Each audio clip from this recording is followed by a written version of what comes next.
Original Griffin, the best.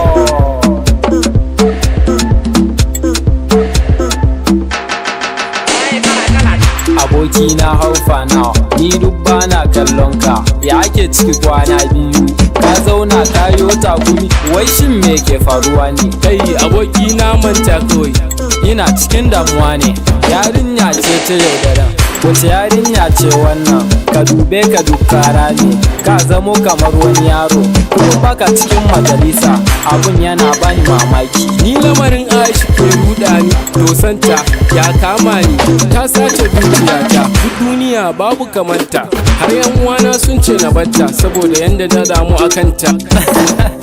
Aboki na ka kamu, amma samson ka damu, daɗin abun kai ka santa, sai ka zo mu je mu gurinta, ka faɗa mata son da kake mata.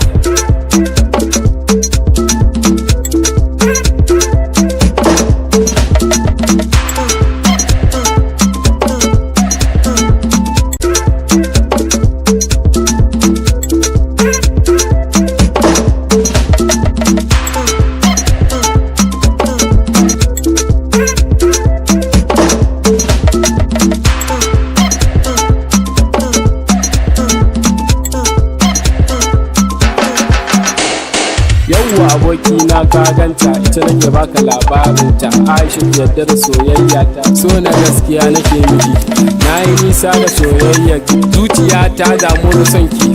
Aboki na wayya haka, ya naga ka canza haka.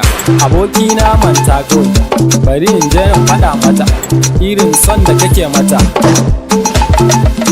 Salamu alaikum Aisha, suna na ne Dixon, ɗan Alhaji Musa ne, ɗan gatan babansa. Aisha ke manta da shi, ki bar damuwa da lamarin shi, ya je ya kama gaban shi. Tunda ni na kamu da sanki, ki zo mu je mu huta, ga kuɗi da gida ga mota.